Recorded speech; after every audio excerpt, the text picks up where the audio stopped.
कि प्रथम बंदो सदगुरु चरण जिन अगम गम लखाइया। गुरु ज्ञान दीप प्रकाश करे, पट खोल दर्श दिखाइया। जही कारणे सिद्ध पचे, सो गुरु कृपा से पाइया। अकह मूर्ति हमें सूरत, ताहि जाहि समाया। बोलिए सतगुरुदेव की। जीवन में यह मानव निरंतर कुछ न कुछ करता रहता है। सभी को चाहे वह कुछ भी ना करता हो, लेकिन उसके अंदर एक ऐसी प्रवृत्ति है कि उसके अंदर ऐसा भान आता है कि मैं सदैव कुछ कर रहा हूं। सदैव कुछ करने का जो उसके अंदर भान है, वह दो पहलू में है। एक सकारात्मक है, एक नकारात्मक है। अब वह जो कर रहा है, उसका जो भाव प्रवृत्ति है, वह उसको किस दिशा में लेके जा रही है, यह बात विचारनीय है। जैसे कोई कुछ ना करता हो, अगर आप उससे ये कह दें कि भैया तुम फालतू बैठे हो, माई बिट्टी बहनी तुम फालतू बैठी हो, तुम तो कुछ भी नहीं करते हो, तो उसको बुरा लग जाएगा। वह नहीं भी कुछ कर रहा है, लेकिन वह इतना काम आपको बता देगा कि मैं ये कर रहा हूं, वो कर रहा हूं, इतनी बड़ी श्रृंखला बता देंगे कि आपको लगने लगेगा कि हाँ सही है मेरा। जबकि उसका जो करना है वह किसी अर्थ का नहीं है। जो किसी अर्थ का नहीं है वो नकारात्मक पहलू है, और जो करना है अगर सकारात्मक पक्ष है तो वह करने का कुछ अभिप्राय है। जैसे अब यहां पर संतों ने बतलाया है, योग का करना मीन्स यदि आप सेवा कर रहे हैं, यदि आप भक्ति कर रहे हैं, यदि आप भजन कर रहे हैं, सेवा के भी पहलू हैं। कोई अस्पताल खोल के सेवा कर रहे हैं, कोई दीन दुखियों के बीच में पहुंच करके उनकी सेवा कर रहे हैं, कोई किसी को शिक्षा संबंधी सेवा दे रहे हैं, कोई वास्तव में नौकरी करके सर्विस जिसको कहते हैं, सर्विस का हिंदी अर्थ है सेवा। सर्विस करके या प्राइवेट सर्विस करके सरकारी सर्विस के माध्यम से सेवा कर रहे हैं, तो ये सेवा होगी।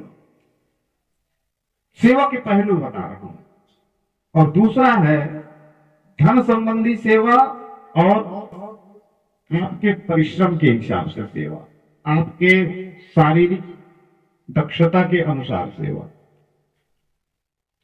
अब इसमें भिन्नता क्या है? आपके पास पैसे हैं, आपके सेवा के अर्थ अलग हो जाते हैं। लेकिन सदगुरु ने कहा, गुरुदेव ने कहा, संतों ने कहा कि यदि आप ऐसा कुछ सेवा नहीं कर पा रहे हैं तो आप पहले जानो कि आप अपनी सेवा और अपनी सेवा के साथ साथ दूसरों की सेवा कैसे कर सकते हैं। इसके लिए सरल विधान बतलाया गया है। अब पहले अपनी सेवा समझिए क्या है। जब तक अपनी सेवा का अर्थ नहीं है कि आपने अपने शरीर को खूब सुंदर बना लिया, अपने बालों को टेमिंग कर लिया,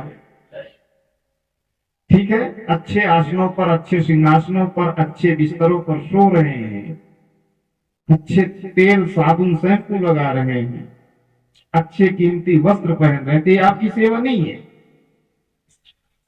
मूल में थोड़ा सा आइए। जब आप जानेंगे कि मैं कौन हूं, जब आप अपने को जानेंगे, तब यहां पर यह सिद्धांत अलग हो जाएगा। तब इससे यह मतलब होगा कि जब आप अपने को जानेंगे तभी तो अपनी सेवा कर पाएंगे। डॉक्टर साहब, जब आप अपने को नहीं समझ पाएंगे तो अपनी सेवा करेंगे कैसे?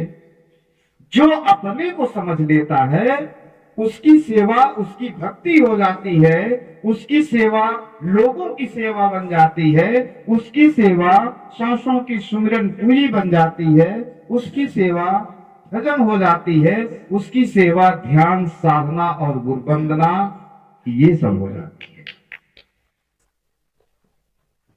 जैसे आपको भूख लगी, अपने शरीर के पोषण के लिए आपने क्या किया? भोजन लिया।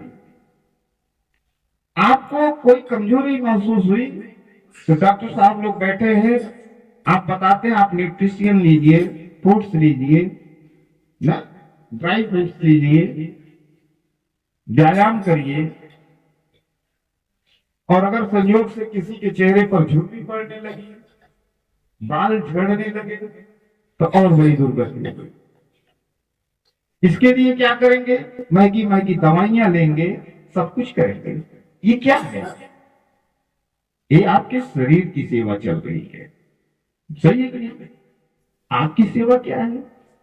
जैसे आपका यह शरीर मांगता है, रहस्यात्मक बिंदु पर ध्यान रखें, जैसे आपका यह शरीर मांगता है पोषण के लिए भोजन,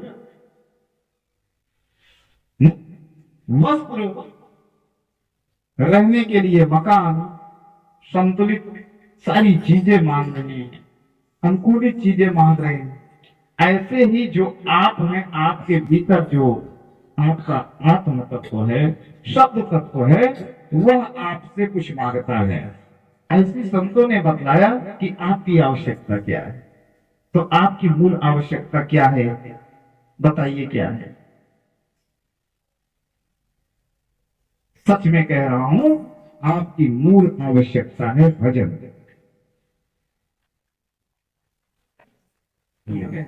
आपका जो शारीरिक अनुबंध है, इसके लिए जो आप सब कुछ कर रहे हैं, यह उसकी पावना है। जब शरीर की पावना है तो आपने उसके लिए सब कुछ कर लिया। क्या नहीं किया बताइए? सब कुछ कर लिया। लेकिन आपके आत्म संतोष के लिए, आत्म तत्व के लिए आपने क्या किया? मेरा प्रश्न ये है। अब समझ में आ गया प्रश्न? आपने उसके लिए कुछ नहीं किया।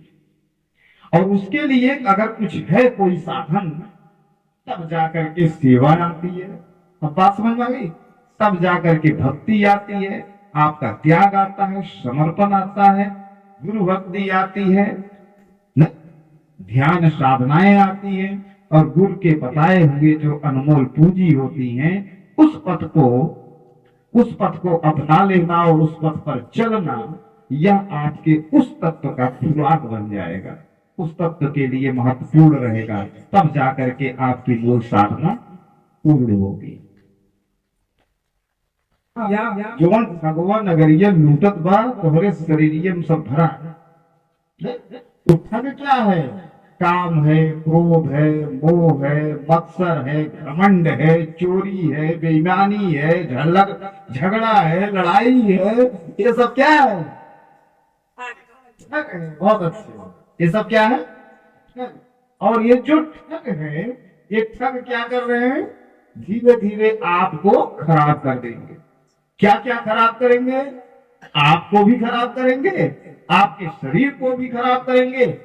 इस जन्म तो खराब है, आगे वाला जन्म खराब है। अब बात समझ? इसलिए जो है, आप समझिए, जो भजन है, जो भजन का निर्वाण बताया गया है संतों के द्वारा, जब तक आप भजन में नहीं लगेंगे तब तक कुछ होने वाला नहीं है। अपने आत्म को खुराक दीजिए, क्योंकि कहा गया है कि दीन सब अंगहीन छीन मलिन अभी आधार, नाम लय भरे उधर एक प्रभुदासी। सुनत राम कृपाल ते मेरी बिगड़ियो भली जाए। मैं जैसा भी हूं, अच्छा हूं, खराब हूं, दीन हूं, छीन हूं, मलिन हूं, पाप से भरा हुआ हूं, सब कुछ हूं, लेकिन कम से कम हमारी सूरत, हम कुछ नहीं कर पा रहे हैं, लेकिन अपने गुरु के चरणों में जरूर लगा रहना चाहिए। निश्चित ही यदि आपके हृदय में, यदि आपके प्रवृत्ति में, यदि आपके सूरत में ये भावना जागृत रहेगी, तो समझ लीजिए कि आपका भजन चल रहा है। तो आप बताइए, भजन चलेगा कि नहीं चलेगा? चलेगा। कितना समझाए जाओ।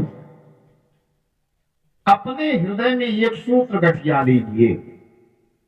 यदि आपको गुरु, गुरु शब्द, गुरु सत्ता, गुरु वाणी पर अटूट विश्वास है, आप जिस भी स्थिति में रहें, जैसे भी रहें, आप हमेशा, जैसे सुबह उठिए, आप सब कुछ समर्पित कर दिया कि आज का दिन मेरा जो भी होगा, मैं जो भी करूंगा, सब हे गुरुदेव आपके चरणों में। जब आप ऐसा कहेंगे हे गुरुदेव आपके चरणों में, तो गुरुदेव उसको अपने माथे पर ले लेंगे। समझ रहे? अब दिन बीत गया, रात को सोने के पहले आप कहिए कि हे गुरुदेव, जो मैंने दिन भर किया है, क्या किया है आप जाने, मैं तो अबोध बालक हूं, बच्चा हूं, मैं उसको भी आपके चरणों में समर्पित कर रही हूं या कर रहा हूं, तो वो भी गुरुदेव अपने मत्थे पर ले लेंगे। ये मेरा अटूट विश्वास। लेकिन यह अपने मत्थे पर वही ले सकता है जो वास्तव में गुरु है, और गुरु में ही वह सामर्थ्य है जो आपसे ऐसी विनती करने के लिए कह रहा है। बाकी किसी मंच पर ऐसा कोई कहने वाला नहीं। हर जगह क्या है, आपको निदान बताए गए, आपको यह समस्या है, आप ऐसे जाके घर पर कर लीजिएगा तो ऐसे हो जाएगा। लेकिन गुरुदेव को एक ऐसी सत्ता है, गुरु सत्ता एक ऐसी सत्ता है जो कहता है कि आप केवल भजन करो। आपको जो बतला दिया गया है, जो भी बताया गया है, आप उसके लिए, आप सोचिए, पहले 6 घंटे की बात हुई, फिर 4 घंटे की बात हुई, फिर 2.5 घंटे की बात हुई, गुरुदेव ने छूट दिया कि 1 ही घंटे सही न, तो कम से कम 1 घंटे जो आदेश हुआ है, आप लोग सच्चे हृदय से उसका पालन अवश्य करें। आने वाले समय में ये पूरे आजीवन आपको कोई दुख ना आए, तकलीफ ना आए, आप हमेशा हंसते मुस्कुराते रहिए। ये मैं कामना करता हूं। जीवन की कड़ी है, उसमें सहज भाव से चलना सीखिए।